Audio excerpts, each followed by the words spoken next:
2023 was a huge year for me, especially when it came to my business. Some highlights included hitting my best year when it came to revenue, launching Artificial Lighting Bootcamp, which is my course that teaches food photographers how to use artificial lighting for food photography so that they can work with higher budget clients and make more money. I also rebranded my signature course from Food Photography Bootcamp into Profitable Food Photography, which is basically a course that's almost like a degree for food photographers that want to consistently work with more clients and make more money with food photography. So basically, it's like a business, sales, and marketing course.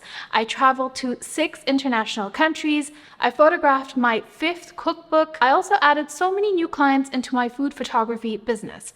But 2023 wasn't all about the highlights. There were downtimes too, some of which include the least amount of profit I've made in business, even though I just mentioned I had my highest revenue year. I also didn't hit many of my personal goals, such as reading 1 book a month. So it's never all about the highlights. Now, in today's video, I want to share my biggest lessons, takeaways, failures, and mistakes from 2023 that I think you'll also find helpful. So let's jump straight into them. So my first biggest takeaway from 2023 was that I don't want to shoot for more than 2 to 3 times a month for clients. In all honesty, after being in the industry for nearly 15 years now, this is something I already knew before 2023, but it's not something that I've actually implemented into my business. Now, being a freelancer, it's really hard to turn down work and put your foot down and say, hey, I'm at full capacity this month. I'm not going to be able to take on any more clients. But at the tail end of 2023, after a 10-day cookbook shoot, 10 days of shooting in a row, I realized I was completely burnt out. So moving into 2024, I really want to respect my boundaries to work on larger projects that have larger budgets and actually shoot fewer days per month overall. When I'm physically rested, my creativity is so much better, as are my energy levels, and I just kind of feel like a happier and more balanced person. So boundaries are everything. Okay, let's move on to the second biggest lesson from 2023, and that's to always be marketing. Now, around the middle of 2022, I noticed that my calendar had started to dry up. And whilst I still had my returning clients and my retainer clients that I shoot for on a monthly basis, I didn't have any new clients coming into the business. And it didn't take very long to figure out that the reason for this was that I wasn't actually putting myself out there in front of new clients. My website had actually been down since 2019, so I couldn't be found by any new clients on, say, Google. I had no social media presence, I had no Instagram account, and due to the lack of this portfolio or website, I wasn't actually cold pitching myself or marketing myself because, well, I didn't have a portfolio to show anyone. So the bottom line is, if you're not marketing consistently and constantly, then over the long run, your leads will dry up and your revenue is going to take a hit. So at the beginning of 2023, I launched my new and updated website, and I started cold pitching and using LinkedIn marketing. And I was able to add a ton of new clients into my roster in 2023 because of these changes. Some of these clients included Kitopi, a new cinema brand, as well as a bunch of new restaurants who wouldn't have booked me if I didn't have this new portfolio. Now, if you're struggling to get consistent paying clients, I can show you the exact techniques I use to book out my calendar in my free mini course that shows you how to send a cold pitch, including a cold pitch email template that I also include free of charge in the course. I'm also going to show you how to customize your emails so that clients always answer back, and how to book more clients in your photography business. The course is currently free of charge, and you can grab it using the link in description. So if you currently don't have enough clients, I take a hard look at what marketing activities you're actually doing. My motto has always been to diversify your marketing strategies, as that is the most effective way to get more clients. The more marketing you're going to do, it's inevitable that you're actually going to get more clients and make more money in your business. And if you're somebody like me who's comfortable with the number of clients you already have, then you still want to be doing some level of marketing in your business. At the end of the day, you never know when clients' budgets will be slashed, when you might lose your retainer clients, or when your old returning clients won't return back and book you because, they've moved on to other photographers or other jobs. Okay, let's move on to the third lesson I've learned from 2023. And in keeping with the subject of marketing, I realized that sometimes it's lesser known marketing tools, or rather lesser utilized marketing tools, that can bring in the most amount of clients and revenue into your business. So historically, most of my work has come in through cold pitching and putting myself in front of new clients. But when I did a deep dive into all the clients that I actually worked for in 2023, besides retainers and returning clients, the third top way I got clients into my business was actually through networking. So this one actually really surprised me because I thought it would be a more traditional form of marketing, such as Instagram or cold pitching, that would result in more clients and more revenue. But it was actually good old-fashioned networking that actually racked up more money into my bank account. So there's actually two lessons here in one. Number one, to actually use lesser known marketing tools such as networking, but also to double down on networking moving into the rest of 2024. When you look at the numbers and the data in your business and you follow what the data tells you, you want to double down on what's working and let go of what's not. So I highly suggest, if you haven't done so already, look at what new clients came into your business in 2023 and how they actually found you. Was it through LinkedIn? Was it through cold pitching? Was it through Instagram? Was it through your portfolio? Was it through search engine optimization? And then whatever worked for 2023, double down on that for the rest of this year. Okay, the next lesson or biggest takeaway from 2023 is not setting unrealistic goals. Now, this is something that I actually teach my students inside Profitable Food Photography when it comes to their revenue. So for example, if in 2023 you made, say, $0 from food photography, and then your 2024 goal is to make $1 million, well, it's not impossible, but it's not very highly likely either. Now, whilst I didn't set myself unrealistic revenue goals, I did set myself unrealistic work goals. So for example, I set myself a goal of 52 YouTube videos for 2023. That's actually one video per week, every week. Now, in reality, I actually only published 14 videos for 2023.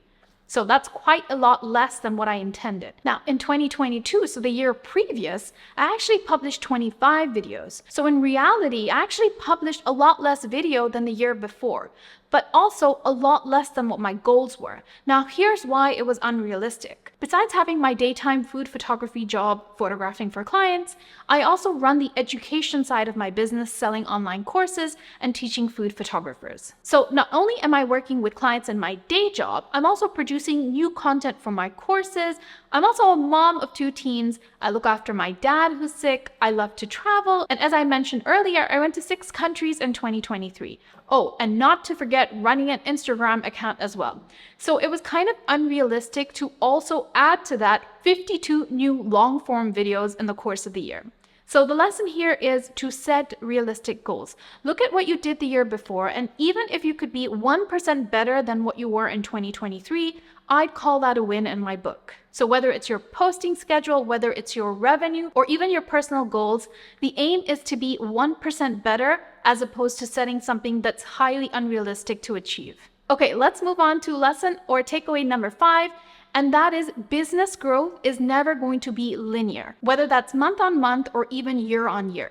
So here's what I mean. When I looked at the numbers inside my own business in 2023, at the end of the year, I had actually made my highest revenue amount I've ever made. So in other words, I basically made the most amount of money I've ever made. But if I were to actually break that down month by month, there were some months where I barely made any money. So for context, if you actually look at the amount of sales I made in August 2023, I made sales of just over $3,500. Now, if I compare that to July 2023, so just 1 month before, I made the highest amount of money, bringing in sales of just under $35,000. So that's a huge difference, $3,000 and $35,000. So the biggest lesson is that you want to look at the growth in quarterly brackets or year on year, as opposed to deciding month to month whether you're actually hitting your targets or not. And looking at your business overall in quarters over the course of the year will not only make you realize how much progress you've actually made over the course of the year,